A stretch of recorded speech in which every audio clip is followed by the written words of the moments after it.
Welcome to the Bearded Finisher Podcast, your one-stop show for all things finishing and coatings. Your host, Zach, and a variety of industry experts will guide you through the art of perfecting your finishing and business game. From seasoned pros to fresh faces, get ready for tips, tricks, and trends to elevate your knowledge and business to the next level. What is going on, everybody? Welcome to another episode of the Bearded Finisher Podcast. I'm Zach, your host. Today's episode, we have got Mr. Matt Springer out of Colorado Springs, and Matt has a company called Clean Armor. What's going on, Matt? Another day in paradise, sir. There you go. So are you traveling right now? If I remember right, you're on the road, right? Yes, well, I'm on the road. I'm headquartered and live in Colorado, but our manufacturing and processing and training centers are all back east, South Carolina and Georgia. Not anywhere. You guys are clear of all the mess over there, right? We are very fortunate, very unfortunate for the people that lost their lives and that are struggling out there. But yeah, we're south of most of all that activity, although we get some pretty serious weather on the East Coast, as we all know. But yes, I'm traveling, spend weeks at a time back east in the manufacturing facility. We travel and help the different companies that have adopted our systems, remove the existing and traditional type coatings and move over into our systems. So I spent a lot of time on the road the last 3 years. Let's kick that off. Let's hear your origin story. I mean, let's hear what got you, how you got started in the coatings industry, and then what led to Clean Armor, and that'll kind of help the community understand what Clean Armor is. My background from when I got out of high school literally was restoration and refinish on multiple different hard surface decor items. So I worked in the home industry and commercial building industry, was raised on the water out in California, went sailboats and all of that. So very familiar, some airplane activity, automotive. So I had my hands in finishes and repair and restore and brand new builds and things of this nature. Some real interest. I liked it. Had some talent. So that's what I've raised my family doing. So we've had a company, that's 1986, Precision Repair Works. That's an on-site restoration outfit that goes out and does in-field repair on these different types of surfaces. And I quickly realized when I was a young man that a lot of these products that we're using, most eventually, when I got started, I was kind of making it up on my own. We didn't have very many in-field repair systems that were designated and proven.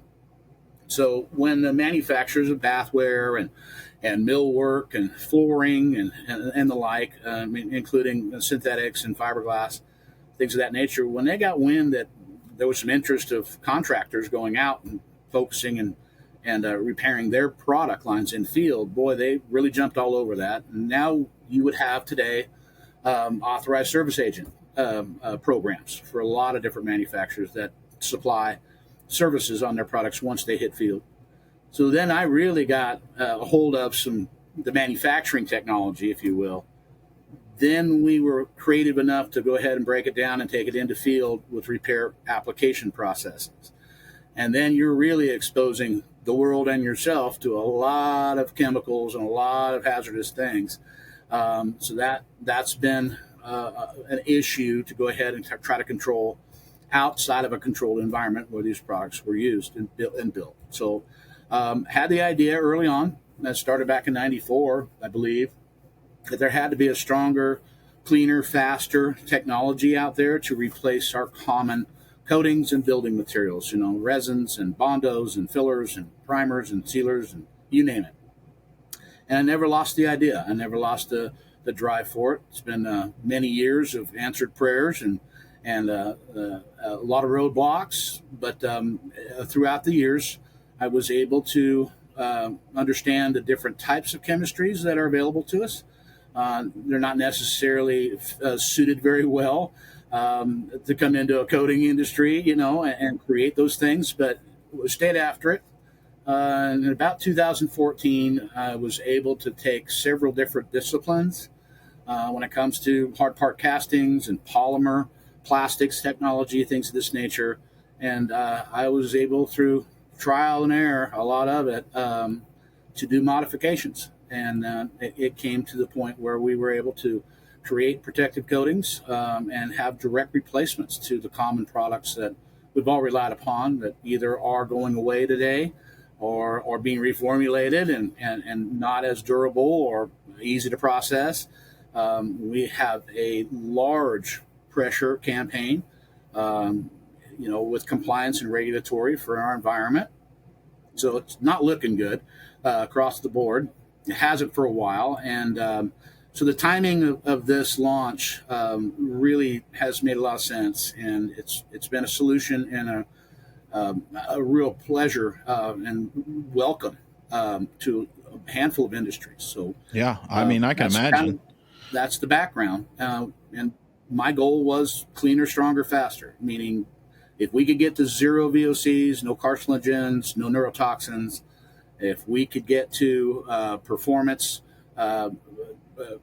characteristics that we used to enjoy and see way back when I was a child in the 40s and 50s, where you had some really dangerous coatings, but boy, they were tougher than a nail. And then, of course, the speed, which no one likes to watch paint dry. That's probably one of the most costly aspects to processing with coatings. So there you go. That's Clean Armor technology. So that brought in Clean Armor, and just kind of give everyone a brief description and an understanding of what Clean Armor. You are a coatings company, but just kind of understand the technology that you're using, so people that out there that don't know. Well, what we've done is we base our platforms on polymer systems, and it's kind of a generic term that's thrown around, but truly, our base platforms are a polymer-based system, and it's 100% solid material, no VOCs, no catalysts, things of that nature that are required in some traditional coatings. It is a true single-stage product, and we have designed multiple different versions and formulations that perform specifically to woods, metals, and plastics, and inorganics, and different types of synthetics and organic compounds and stone and concrete. Again, VOC free, all the characteristics and engineered performance requirements to be met. We cure with very low energy UVA frequency. That is the trigger point for the catalyst. So material stays open until it sees UVA in the frequency of about 360 nanometers all the way up to 405, which is just under visible light. And we through cure all the way through with any film builds with this type of technology with the absorption of UVA. And we've set it around 120 seconds on demand. Okay. So, and this is me not really understanding, but from the manufacturing side, we played in a little bit of UV coatings. What's the difference? Because you say UVA. What's the difference between UVA and, because there's UVB as well, right? Correct. Yes. So how do those differ? Well, the difference, energy curables is what we're really talking about, and it's something that we haven't seen in field, if you will. A lot of us that are traditional finishers that live in our world today with the different types of substrates that we're paid to build and protect and refinish, we would use a catalyzed or a heat or an air dry system. That's very common. What we've had in the past that's fairly well hidden is what's called traditional or classical energy curable. And that is very high intensity ranges. That is down in the lower ranges of UV, Bs. You've got several hundred watts of these tungsten bulbs and mercuries and things of this nature. And that comes from the manufacturing industry, where you've got conveyor belt systems and large machines that are producing at high speed and high rate. Yeah, most of those flat lines that are out there are all UVB. Flat line systems, correct. So that's what we consider the classical energy curable systems. What we've never seen out that we were able to get patented is low energy curable, in field, in oxygen, things of that nature. So it is a definitely distinctive difference between high energy radiation curables to low energy radiation curable systems. So, and that's really gives us the opportunity to come in to all these different markets and all these different applications and industries and provide them some real benefits and some real value here that we've never had access to before. And what's interesting and help me kind of understand this is I used to do some finishing for a coatings or a cabinet manufacturer, and he dipped his toe into a flat line with UV, and we're talking well over 10 years ago. And he said that when he picked it up, there was some residual coating that was in there, and he got it on him.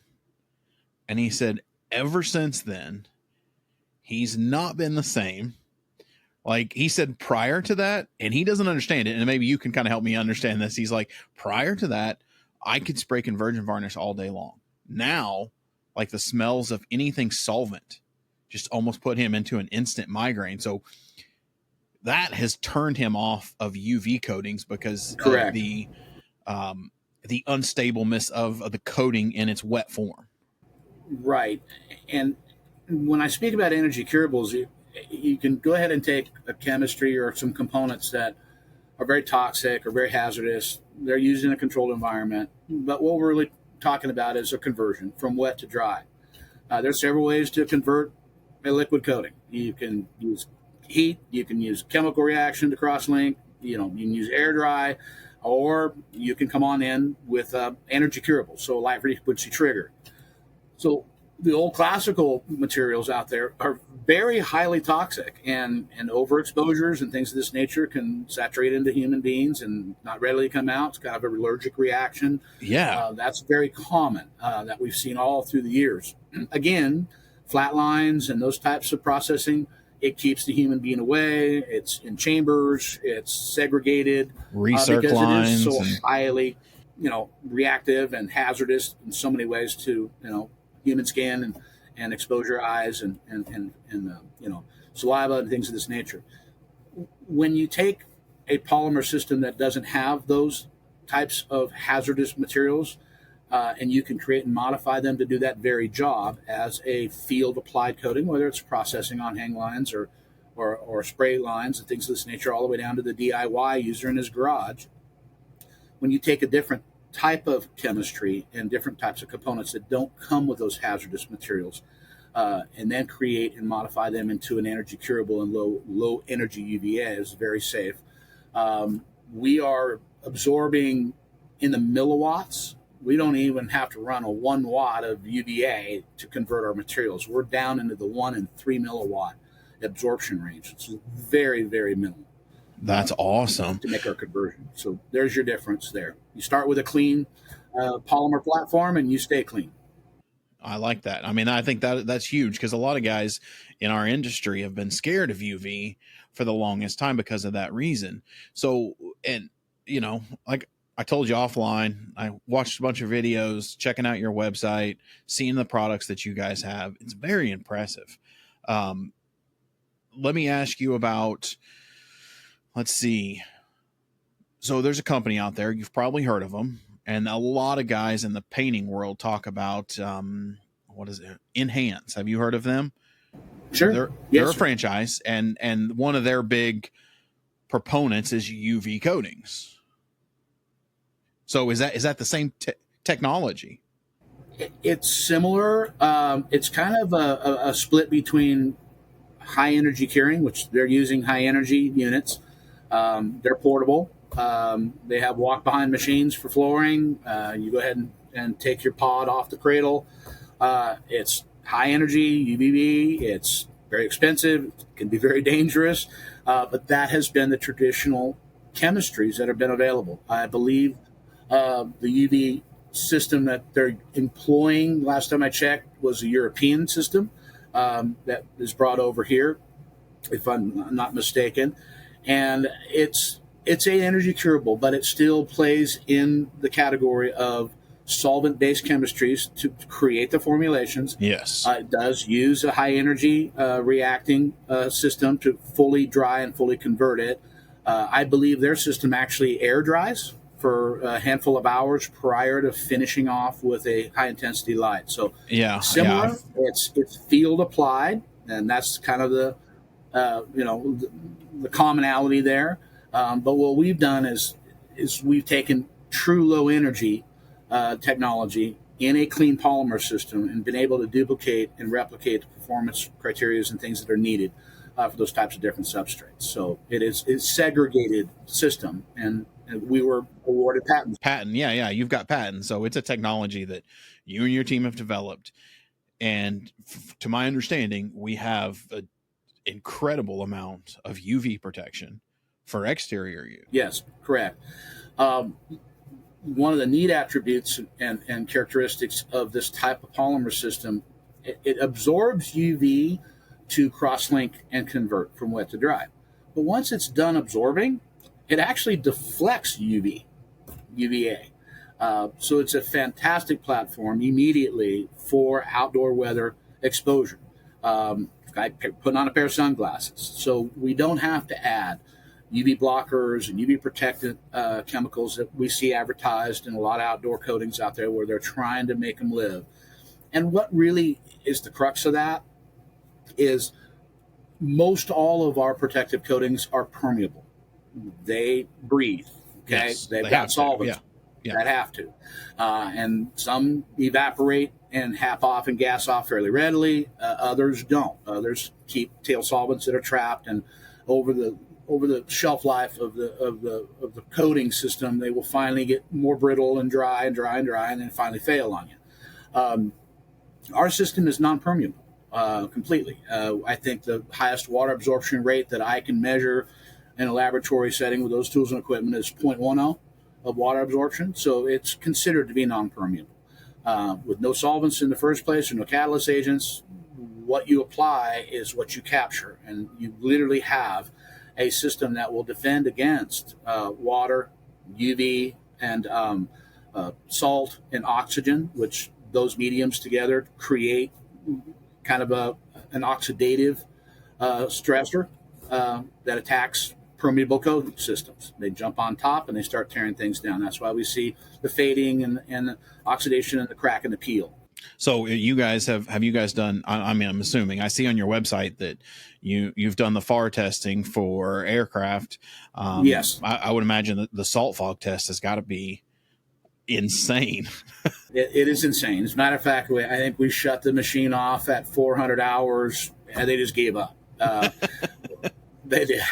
So, and that's on stainless steel and all kinds of really, really, corrosive type aluminum cold rolled steels and things of this nature. So I was going to say, how does it adhere to aluminum? Yeah, we've got some fantastic anti-corrosive characteristics and performances in this.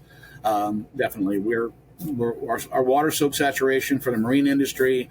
We're well past 90 days with all the different types of water, brackish, salt, fresh, you name it. We can't get the water in it. So therefore, and that doesn't matter if it's a wood or a metal substrate. Correct. Yes, sir. Wow. So that's pretty awesome. I mean, now I'm like, oh yeah, we gotta. So you mentioned earlier, and I'm gonna jump back to that. Sorry, we're talking about like exterior use, and you mentioned something about curing. So is it possible to use this coating as a front door protective coating and not cure with the low energy UV? You can just cure with natural? Yes, this has been designed to absorb any UVA at that low range. So indirect sunlight, direct sunlight cures our materials readily within 2 minutes from enough exposure. And that's been kind of the trick. We've got exterior use, of course. We've got sided homes. We've got exterior trim, marine industry. There's a lot of need, commercial, things of this nature. So if you're going to run, these materials, you can set yourself up to block indirect lighting. You can do that. There are shields and blankets and tarps and things that you can do if you're working during the daylight, things of this nature. I've set a lot of our formulations that will be used outdoors to delay their cure just long enough to where you can apply them, spray application atomized, they'll flow and level, they'll hit the target, they'll look great, and then about 20 seconds later, they start to turn and convert. So I've got some controls there to really help the efficiency there. And I've still got some knobs and bells and whistles to adjust. And we're doing that. That's one of the neat things about Clean Armor is that we don't have a one-trick pony in a sense. These are baseline platformed formulations that I've created that I believe, by my study and investigation and use and experience, that we've got the platform down. It does all the big box checking. We're now engaging with larger users and consumers and companies like that want to process, and they need some finer tweaks of performance and application, things like that. So we're able to make those adjustments depending on the volume use and the use case, that type of thing. That was always the thing in the manufacturing world. When I was in there on the coating side is you develop a coating, and first and foremost, it outperforms everything in the lab. It's great. Then we got to get it into the real world. But especially with water-based coatings, I noticed, and this having no solvents, it's going to be it's a polymer, but it's 100% solid, so it's really not going to have anything to dilute it. But like on the water-based side, it works great. And let's say I'm in Texas, labs in Texas, everything works perfect. Well, then we got to start sending it to Florida, Oregon, every extreme environment you can to have more guys test it in the field, real world, humidity, temperature. I mean, it's just a process. I mean, that process there could take a couple years to properly get the feedback, make the small tweaks. Well, then you got to do it again to make sure those tweaks actually worked. Sure. I've been heavily steeped in exactly what you just described. Having the knowledge of the different environments and humidity levels and things of this nature, heat and cold, we've really been fortunate to work with a static polymer platform. It doesn't care if it's 97% humidity. I mean, I'm out here in Kansas, dead of summer. We've got 88% humidity. They kick on the fans, bring me in the spray booth. It's 112 degrees on the thermostat, and I'm in a spray suit. The material can't take in water. It doesn't care about humidity and moistures and content. Cold and heat does affect a solid polymer system. Warmer, it flows nicer. Colder, like molasses in winter, goes slow. So we've been able to benefit from the actual performance of use in all these different extreme environments. It really doesn't care. So we're making boat parts in mold face, gel coat colors all the way through reinforcement laminates, in 1 hour, all 12 layers put in, 2-minute cure. I noticed on your website, when you start talking about gel coats and base coats, you have an undercoater, and you have sealers and clears. You have grain filler, which I think is a UV curable grain filler is amazing. That something you could get on in 2 minutes. And flat sand on a grain filler, you're like, holy crap, that is amazing. What about, have you played with, and this is because, in the coatings world, like in the finishing industry, we'll call it architectural coatings, and even a lot of commercial, light commercial, non-industrial stuff, we're still, unfortunately, inundated with pigmented colors. Yes, correct. Are you guys working on, or do you have a way with a specific tint that you can tint it, or do you recommend, a different manufacturer's base coat to whatever you want, and then put the clear on top like an automotive style? Can you go? How's that work? Right. We're doing both at this point. It depends on the applicator and the user and the processing company. They can go quicker and faster with a nerd or a very easy handling base coat color. So you would apply sealers or undercoaters in UV from us. Boom, you're ready. They base coat, and then we bring in our UV on the top. So that's happening readily. We're color verified with all the different water and or solvent color systems. So that's very common that we're seeing that. And it works very well. We can tint and we can pigment. We sell black and white right now, as well as clear in composite lines, and even the wood. We've got an undercoater, a white primer in a sense. It comes with high gloss rating to it. It's TI2. It's pure white. But 3 coats of that, 1 to 2 mils a pass, got good coverage on pines and in your standard trim, things of this nature. So yes, we can pigment. We have that capability. There are some uses for that as well. Okay. Will the pigmented white, will it block like your traditional your pine knots and some of the oils that'll come through on oak and stuff like that, your sap and Sure. Yeah. tannins that bleed through? Will Correct. that okay. Our polymers really like to integrate with those natural tannins and acids, things of this nature. It integrates beautifully to it. It creates great bonding and anchorage points. That was another great benefit. And yes, our pigmented systems are going to be a little transparent, but not kind of unlike a lot of other paint coatings out there where, you're shooting 2 or 3 or 4 to get good hide, right? Yeah, That's of course. The thing in the first place, right? So I'm not too far off on that game when I noticed it. But yes, you've got to drive the UV light through the complete film to get the conversion and cure. Now, if you've got blocking agents, which would be pigments and solid things, you can take that into account when we're doing percentage buildups and creating those whites and those different colors. What we found in this last 2 years, which I really was grateful to find out, we can take your common urethanes and your light industrial coatings, base coat tints, all grip and all craft type materials. There's thousands of colors. You can take their base coat, base tint colorants, and at a small percentage charge in several of our different sprayables, you can actually mix those colors in and create yourself a 2-minute paint.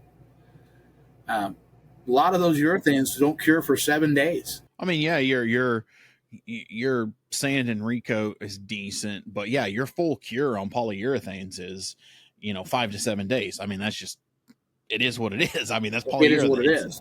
Right. But if you take those actual products and those tint colors and basic tint colors, and you mix them in 3 to 5%, depending on color ranges and things, you literally encapsulate that color and it cross-links in the polymer. So you then can walk up, mixed up, spray your coatings on, shine your UVA lights, and it's 100% converted. One thing I haven't mentioned is the directional cross-linking.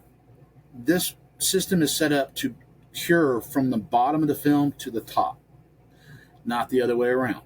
Everything cures. I mean, yeah, top down. You needed to cure bottom up. That's so much better. So that's directional, which was engineered and built specifically. So when we have tack free and scratch free, we know we're through cured from the bottom up. That is nice. Ah, man. Now you're making me want to find a booth somewhere and spray some coatings. Right. Well, when you got guys in the marine industry or metal industries and whatnot, and they've got specific colors that they need, you integrate those urethane traditional colors, encapsulate them in our polymers, create a paint, and go ahead and apply them and cure out in 2 minutes. So we're taking boat holes and metal products and things going from a week or less. Sometimes they're advanced curing with heat and they're turning on their ovens and things of this nature, trying to accelerate cures. All that goes away. Shut your heaters down. Shut all that extra work with the curing equipment that people are employing with air and long wave infrared and shortwave infrared. Yeah. Exactly. All that is not necessary. This is ambient room condition cure on demand, and we can stick colors in it. So when you say you're sticking like polyurethane colors, are you making the color in a polyurethane coating and then blending the or just the colorants? We're post adding. So someone would buy our sprayable resins or our different types of composite or metal coatings that are clear sprayables, and then they would post add their specific color agent and make a single stage paint. Yeah, and then make a single stage paint that's UV curable. That'd be interesting to see how that would be cool. Now, so let me ask you this, and I'll kind of jump into the broader question of clean armor. We'll make it 2 parts. How did you come up with the name? Would be I'm curious. And then second is going to be your target audience. Are you hopeful to go broad and maybe get into distribution, or are you specifically sticking with OEMs on the industrial side? Like, what do you see down the road, and what do you see as far as gaining attention in Clean Armor and its customers? It's a good question. Originally, this low energy UV curable opportunity and technology was designed for field application. So where I come from, it's restoration and refinish.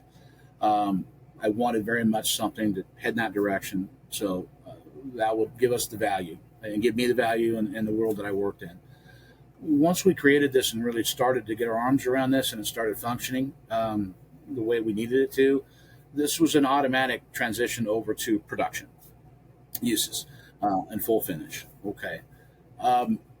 Where the name came from originally, we first trademarked Blue Sky Armor when I came out with an aerospace line, because we studied the interior aerospace cabin finishes, and they were very poorly engineered. There's a lot of failure rate. There's a lot of accelerated life cycles that are going on, and the products are not lasting as long as they need to, and it's very costly and very problematic in that industry. So when we came up with a static system that was engineered and built, I was looking around for a name for it, and so Blue Sky would be appropriate for aerospace guys. But again, the armor comes from Book of Ephesians in the Bible. Okay, the armor of God. The armor of God. Yeah, I like that. Been a gift. This is His technology. There's nothing new under the sun, and He's blessed us and my family with the ability to go ahead and work all these years and grab what He has created and put it together and modify it for something that is beneficial to all. So there's the background there. I like that. Where I got that. And then obviously Clean Armor. Again, one of my main goals was to stop poisoning myself and the environment that I was in and the others around me. And then, of course, that transitions immediately into finishers like myself that create and paint for a living and work around these types of materials most of their careers. And, of course, we see the detriment that comes along with that, overexposure in many, many years. We've got a lot of good people that got sick on us, and it's not good for us. So wanted very much to bring in a cleaner, healthier a system in the first place. So Clean Armor, and then we moved on. So that's kind of really the background of where I came up with that. As far as where we're taking this system, I look at it broadly. You are going to want everybody that would use a paint or a coating or have a need for it, from the hobbyist, the general homeowner, the hardware store shopper, all the way through mass manufacturing, production, and uses, all the way through in wood, metals, and plastics. So that's my goal. How I've approached it is to actually take each individual coating system where I have had contacts and requests to create something cleaner, stronger, and then faster. So that's what we've been up to for the last several years. The patent, one of the first patents out of many that got awarded, was in 2019. It took me a couple of years there to find the feedstocks and manufacturing and get all of the supply chain, if you will, established and grounded. And in the meantime, while that was happening, we've been very busy with, like I said, automotive industry is in dire need of some real changes and some real efficiencies that they don't have. The compliance regulatory pressures against them are through the roof. Same with wood coatings, same with plastics and composites, and in the metal industry as well. So we haven't had a lack of interest about bringing something like this that solves so many problems and has created so many good solutions and some real efficiencies that we haven't been able to enjoy as a professional use type product, commercial use product. So we're shooting for all of them. I'm dealing with some of the largest companies that we know of, all the way down to our DIY guys and our next door neighbors. Yeah. So on the world of how we get it, like right now, it's on your website, it's available. Do you foresee jumping into the distribution world so your average painter can go to their local paint store, local hardware store and pick it up? Or do you always see yourself selling direct? No. We're fairly well set up not to vertically integrate. We want to stay in manufacture. There's plenty to do there. There's wonderful, already well-established supply chain channels that are very old and very seated and well respected. And we're getting requests to feed the materials through distribution channels. So if you look on our website right now, you'll see a handful of smaller distribution folks that are doing quite well.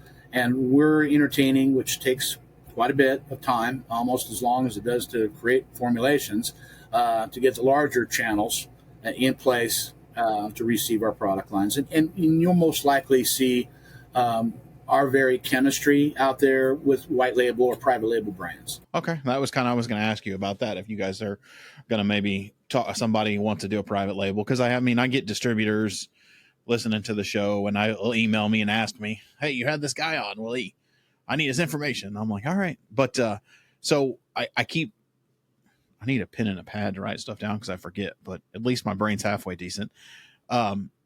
Investment costs on the equipment. Because I know that's going to be a big one for, if you're a refinisher, if you're a painter and you want to do this for front doors and maybe start with some islands and some cabinets, what are they looking at? One, as an investment cost on the UV lights, and do you guys sell those or manufacture them? Yes, we are associated very closely with one group called Cuvo Lighting, CUVO Lighting. You'll find them on my website under products. We work very closely and helped engineer the first low energy UVA curing lights, very affordable. I was shocked when I found out what the higher intensity units were going for. The big handhelds, the smaller automotive type flashlights, pistol grips, they want thousands of dollars for this equipment. Thousands, yes. Thousands. And they're not worth it, in my opinion. I mean, you get a very tiny footprint, it's like a small pancake print. So I knew I had to put efforts into that. And so what we've come up with at this point, and they're growing, we're actually having other models that are coming out shortly, battery powered units and things. But what my idea was let's create a substantial square footprint light that has a curing rate, a curing footprint of several square feet, and let's keep it down at $300 to $400 a copy. And that's what we've been able to create. We're mass producing them now. So we have a bar light, kind of looks like a utility light, very lightweight, great construction, some of the most efficient LEDs that create the UV ranges that we need, the best drivers. So very well, high quality product, and we've done real well with the price points on that. So someone that was a cabinet finisher, a standard contractor that's going around supporting that industry, entry doors, trim, staircase work, things of this nature, flooring, you would probably spend less than $1,000 with a bar light and a couple of handheld lights that will give you, 6 to 8 square feet of curability at 4 to 5 feet away at distance in 120 seconds. Wow, that is amazing. We've got processing outfits that are running spray booths and processing rooms. They probably are a 20-foot booth, 9-foot ceilings, your standards. You're running rack material through there, three-dimensional parts, flat stuff. They don't have $3,000 worth of UVA lights. They're all tied together on an interlock switch, no deliverable spray air while the appliances are on. OSHA's happy. And you've got all that spray booth now with so much low-energy UVA running around that it'll cure all three-dimensional parts inside of 2 minutes upon turning the lights on. So, yeah, one would think you could convert an enclosed booth, like if you had an auto booth or if you're a wood finisher that's doing, refinishing jobs, you could mount these lights. If you said 3 to 5 feet, there's probably a way we could mount them in a booth, close it in there, turn the switch on for 5 minutes. And very common. That's very common. We help engineer that. Cuba Lighting, Al Cook is very good. He's got a background in electrical engineering and whatnot, so he's very savvy with that. So we help those companies that request it. We'll go ahead and look at their arrangement. We'll look at their processing lines.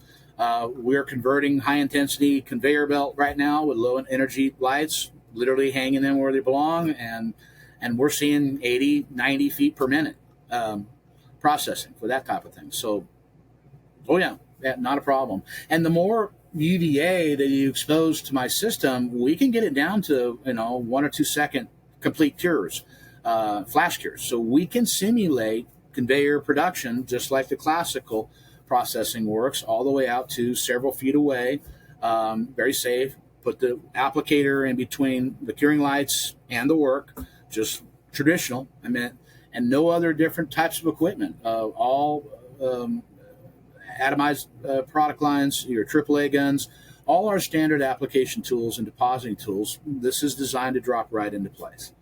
So you're adding some low energy UVA to convert. The benefit to that is, I would think that if you're on a flat line, most traditional flat lines and 100% solid UVs in the finishing world, for some reason, because most of the resins don't come from the US. Most of those 100% solid resins are coming from overseas. They're very hard to get your hands on. So most of them are doing a water-based UV that's 60 solids. So you still, between your finish line and your UV lights, you have to have flash time, because you got to get some of that water out. But with yours, I would imagine you don't need that. It's immediate cure on demand. That's going to change a lot of these large manufacturers' worlds. Yes, sir, it will. Yes, sir. Right. So that it's a great candidate for that type of use, all the way down to field applied.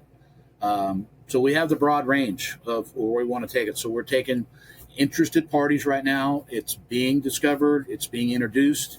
That type of thing. We have some large distributing outfits that are running the traditional materials that they're trying to move away from for permanent use.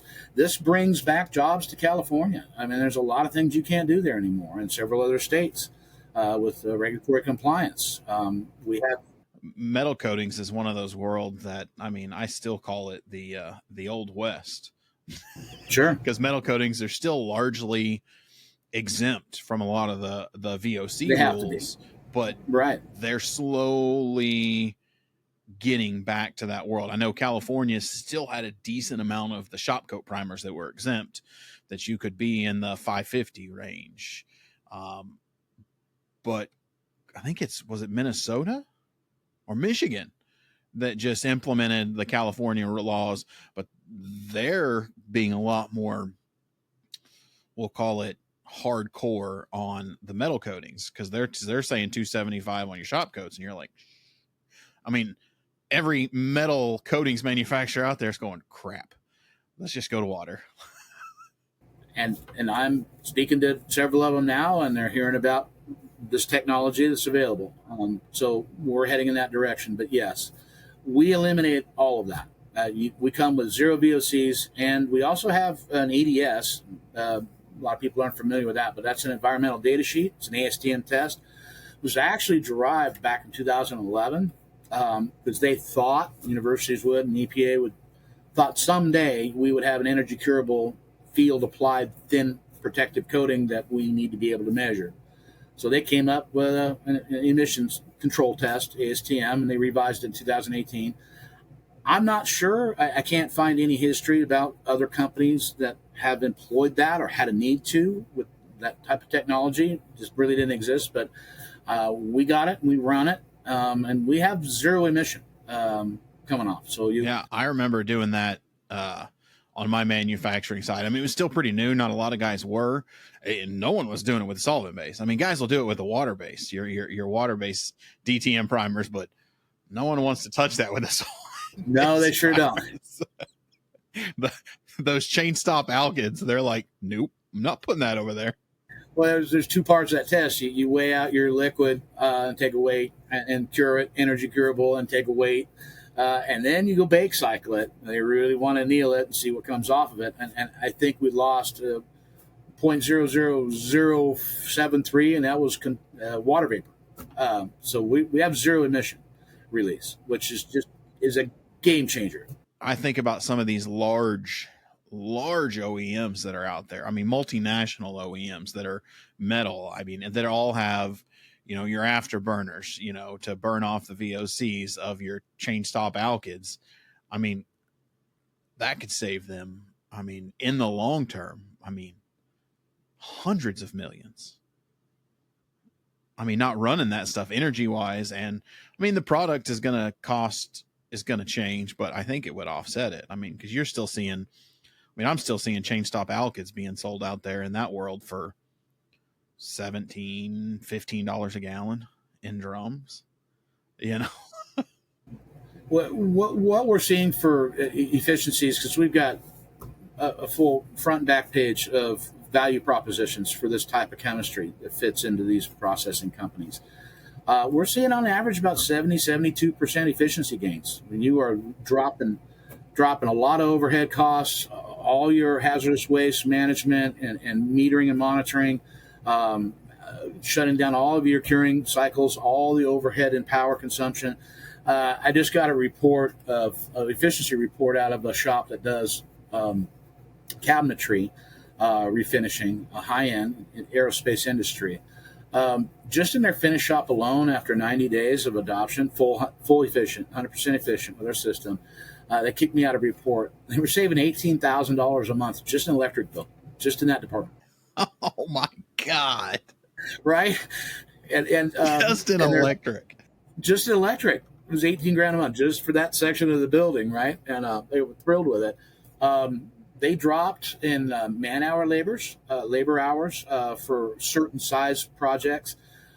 They were seeing close to 1,800 man hours to process for these high-end finishes from start to finish. That's not building a cabinet. That's the finished department. Almost 1,800 man hours. Now they're efficient. I just got a report a couple months ago. They've been doing this a couple years now. They're below 500 man hours now for that same project. Wow. So that's another thing. Like, you've got proven, and granted, the technology has been around forever, but mainstream in the technology is new. But you've got the testimonials, you've got the case studies of people that are doing it 1-2 years and proven out all the theories that you've had forever. And you had to start there. Find interested parties that really needed solutions, and you work with them, got them adopted, and then just let it run. So yes, we're 5 years now into field testing. We've got our accelerated weathering. We've got adhesion. We've got salt swap. We've got the gamut of what we really have. We got our hands around this. We understand what we've got, and it's outperforming. It's truly doing quite well in all aspects. And again, with the clean, instant use and the loss of all the overhead and effort and processing efforts that go away and that type of thing, it's been a real good benefit. It really is going to help the world at large. Yeah. Now let me ask you this, and I know we're getting on there, and I don't want to keep you too much longer. You're a busy man, but one thing that I do kind of want to hit on is, because you said you had to build everything up. Assuming this takes off, are you domestically sourcing your resin? Are you guys making your own resin, or are you guys sourcing it from somewhere? And are you guys pretty solid? We're real solid with the supply chain and the feedstock lines. As a matter of fact, we're not really pulling from the solvent-based chemistry world for those types of feedstocks. We're a polymer system, and that is globally matured. So yes, the answer is we did engage early on with having to import, obviously. There's not a lot of refining and distillation and things of this nature in the United States. But in the last 3 years now, we've got several of our major suppliers that have relocated and designated refining and distillation for us here and bulk storage on U.S. soil. So we're probably 80% at this point sourced U.S. based. Yes, sir. Awesome. Well, that's good. That's good. I mean, I know when new products come to market, and that is the big fear, whether it's European coatings companies coming over or manufacturing is sourcing the raw materials, because the last thing, whether it's an OEM or anybody wants to get into, is, oh man, this killer product, and another COVID happens, they're like, we can't get it. That's all. And we ran through that, obviously the tail end. So we saw some of those ramifications, and so we've made adjustments, and we've been supported greatly by the folks that are supporting us through raw fields, and they see the scale, they see the ability, and we're drawing from feedstocks that are globally matured, and so individually, standalone, and bulk storage, we've got years of supply. And we've got the back end and support for that. So scalability is something that we really, sharpened our pencil on and made sure as this went. And so I think we're going to be in really good shape in the next several years as this goes. And I expect some large consumers, big names that we know about, will be adopting this and bringing it on. And it's not an overnight change by any means. They're going to be piloting programs, and they're going to be finding new homes for it. And it'll become a staple at this point in time. I really believe that this technology in general should, in the next 15, 20 years, land somewhere in the neighborhood of disrupting or replacing maybe 25% of all global consumed coatings annually. This is where this technology could land. Are you guys rated for exterior aviation? Actually, there's not a lot of requirements there. A lot more requirements inside the fuselage where you've got it pressurized.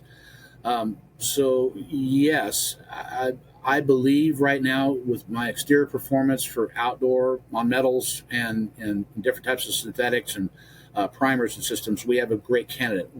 That is being looked at, but that's another rabbit hole, if you will, and a long-term process for folks like that to go ahead and adopt. I think what will happen there mostly is when we get to those types of applications, especially for the higher end and the more sensitive and critical industries, as maybe marine, automotive OEM, aerospace, things like that, we'll have distributors or people that actually take and modify my chemistry with their brand names on it and take it to market and do real well with it. Yeah. Okay. Yeah, definitely.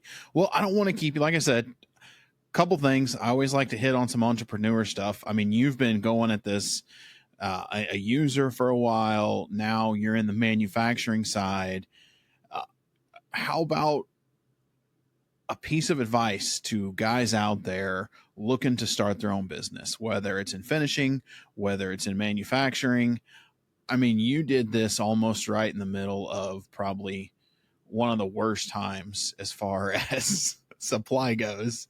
I mean, any advice for those guys out there that are thinking about it? Well, yes, we're all been blessed with our talents and gifts and creativity, and opportunities usually come to us. We have some ideas, but normally the opportunities show up at our front door. So what I would say is if it truly is something that drives you and you have talent and ability and you want to investigate, continue to do that. My advice would be it's not a quick trip around the barn. Once you lock yourself in with an idea, prove it to yourself and those around you, make it functional, understand it thoroughly, because you'll never stop learning. You'll never stop learning about any of these types of quests that we go after, and understand that what you envision is the end goal or where you should be. You won't be able to talk yourself out of that, but the reality is it's going to be the adventure along the way instead of the end goal and end result. So keep your head down. If you're going to do this, do it right. Keep your head down, focus on the next task in front of you, because there'll be another one right behind it every single day. Killer advice. I like it. Excellent. Well, the one question I ask everybody, because my goal is growing this community, having everyone know everyone else. What's Matt outside of work? What's a passion that you have?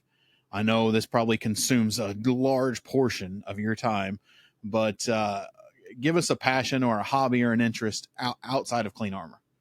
Well, spent all my life just a blue collar contractor. Live in Colorado, raised my family there. We love the mountains. We love all the outdoor activities. I personally was raised sand racing and off-road vehicles and things of that nature. And I built a handful of those and like to go out and scare myself half to death with them and raised a son with the same passions. Haven't been able to get back to that in the last several years, obviously. So we missed that. But truly, it comes back to, family and what we're doing. Again, this is what we're doing. This is what we've been given to do. And so really the passion still lives. I've got a wonderful family and wife and son and mother-in-law and some very tight associate team members here that I enjoy life with. So yes, sir, right now we're growing Clean Armor. 2 or 3 years from now, they might give me a break. And I'll tell you, first thing I'm going to do, Zach, when they finally let loose of me, I'll probably go take quite a long nap and try to heal. There you go. Yeah, you got to have those. Got to have those healing days, those recoup days. Yes, sir. Yeah. So, I mean, again, Matt, thank you for coming on. I appreciate it. The product sounds amazing. I can't wait to get some hands on it, play with it, and I can't wait for you guys to get out there and start getting some of these refinishers in there. I think it's really going to change the industry. I really do.